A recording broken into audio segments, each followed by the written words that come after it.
Ça y est, vous y êtes dans cette soirée. Vous voyez entrer cet homme ou cette femme qui vous plaît immédiatement. Cette personne est incroyable, presque parfaite pour vous, et vous correspond à fond et vous aimeriez tellement aller lui parler. Votre cœur commence à s'accélérer, votre gorge se serre, vos mains commencent à trembler et deviennent un peu moites. Vos jambes faiblissent, tout votre corps réagit, c'est comme si vous étiez paralysé. C'est logique que vous restiez planté là. Votre cerveau est submergé, vos pensées se brouillent, la peur du rejet, de ne pas savoir quoi lui dire, que les autres se moquent de votre tentative, mais peur aussi de perdre cette occasion unique, parce que vous savez que si vous n'allez pas lui parler maintenant, vous la reverrez jamais. Et là-haut, ça surchauffe, vous doutez de plus en plus, trop. Alors, juste pour vous soulager un peu, vous vous dites que oui, vous irez lui parler, mais dans 10 minutes. Mais 2 heures plus tard, vous êtes rentré chez vous, sans jamais avoir osé lui parler. C'est pas du tout un manque de courage ou d'envie, c'est juste parce que vous essayez d'agir au pire moment possible. Personne ne réussit à un marathon sans entraînement. Personne. Ça se prépare, ça se construit, kilomètre après kilomètre, à chaque entraînement. Le problème, c'est pas que vous manquez de courage, le problème, c'est que vous essayez l'épreuve la plus dure, en espérant qu'un miracle se produise et vous fasse réussir, là, maintenant, tout de suite. Aller parler à quelqu'un qui vous plaît, en public, si vous êtes timide, c'est comme aller courir un marathon officiel ce soir, là, sans entraînement. Alors qu'à la place, vous pourriez aller vous entraîner au calme, avec un plan précis.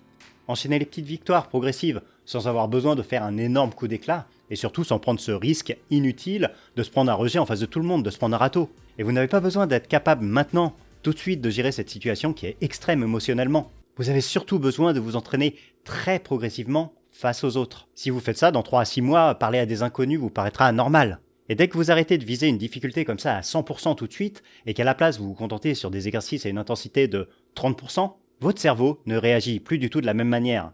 Il arrête de paniquer, il se met en mode apprentissage, clic, et là vous pouvez commencer à progresser. Et ça tombe bien, je vais vous montrer exactement comment faire cet ajustement. Ce qui bloque vraiment pour les timides qui essayent d'être à l'aise avec les autres, c'est pas une question de courage ou de motivation.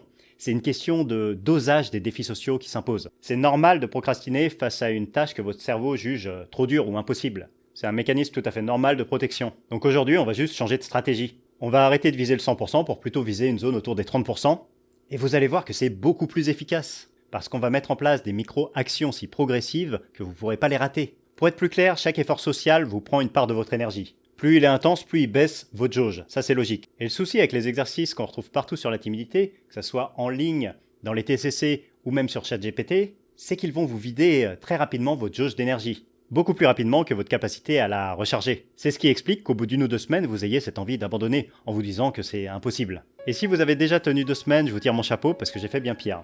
J'ai perdu plusieurs mois de ma vie et une grosse somme d'argent à cause de cette erreur quand j'étais timide. Dans un programme complet que j'avais acheté pour combattre ma timidité, on me demandait dès le premier jour d'appeler un commerce au hasard, de raconter une histoire drôle à la personne et de demander à la personne de m'en raconter une en retour.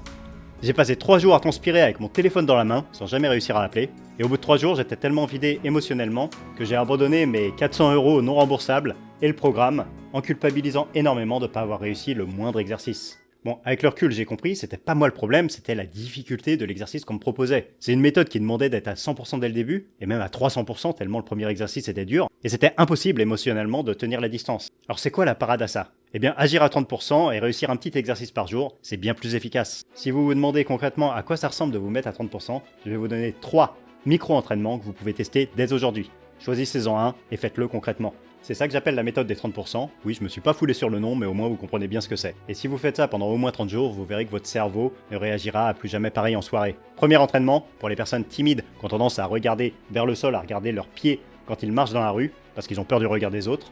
L'idée, c'est simplement de noter la couleur des cheveux de 5 personnes que vous allez croiser dans la rue. Ça va vous inciter à regarder un petit peu vers les autres, à lever le regard, à sortir de votre bulle, et à vous ouvrir un peu physiquement, en douceur. Vous n'avez même pas besoin de croiser leur regard, vous avez juste besoin de les regarder 1 ou 2 secondes pour voir à peu près la couleur de leurs cheveux. Si c'est trop facile pour vous, vous essayez de regarder la couleur de leurs yeux. Deuxième micro-entraînement, c'est pour les gens qui ont l'impression que leur voix devient plus faible quand ils sont face aux autres. Ça sort plus, d'un coup on n'arrive plus à sortir le volume. La fameuse gorge nouée au moment de parler.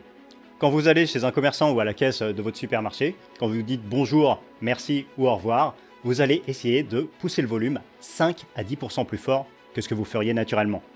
On cherche pas du tout à crier ou à se faire remarquer par tout le monde, on cherche juste à ce que la voix porte un petit peu plus loin en situation de stress. Pour visualiser, 5 à 10% de volume en plus, c'est parler à une personne qui est 50 cm ou 1 mètre plus loin. C'est pas une différence énorme, mais ça s'entend quand même. D'ailleurs, si sur le bonjour ça sort pas, c'est pas un échec. Essayez sur le merci ou sur le au revoir. Si vous en avez un des 3, c'est déjà très bien. Vous voyez, on est super loin des exercices à 100% qu'on voit partout. Ça c'est faisable, vous pouvez y arriver dès aujourd'hui. Et en plus, ça suffit largement pour commencer. Le troisième entraînement, c'est pour commencer à vous affirmer. Quand vous êtes à la caisse du supermarché ou de la boulangerie, au lieu de ramasser très vite vos affaires pour les mettre dans le sac le plus vite possible, ou d'essayer de prendre vos pièces et de les mettre dans votre portefeuille et de partir limite en courant parce que vous êtes gêné de faire attendre d'autres personnes, vous allez vous forcer à rester 3 secondes de plus que ce que vous feriez naturellement. On cherche pas à bloquer les gens ou à être impoli, ou à leur faire perdre du temps. On s'autorise juste à finir ce qu'on était en train de faire, c'est-à-dire ranger notre monnaie ou notre carte bleue, ranger nos affaires calmement. Alors que d'habitude, vous auriez peut-être fui par réflexe. C'est tout. Vous ralentissez vos gestes, vous prenez une grande inspiration.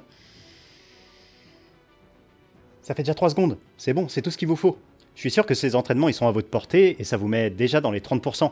Prenez l'exercice que vous voulez, du moment que vous y allez et que ça vous challenge un peu, c'est tout bon. Et si vous faites vraiment tous les jours un exercice dans cette zone des 30%, vous allez vraiment progresser. Mais si vous choisissez le mauvais niveau de départ, soit vous allez vous cramer, soit vous allez stagner. Et vous risquez d'abandonner juste avant de pouvoir aller parler justement à des inconnus en soirée. Si vous voulez éviter ça, j'ai créé un diagnostic gratuit pour vous aider à trouver le bon dosage. Le lien est dans la description. Et dans tous les cas, commencez à 30% dès aujourd'hui.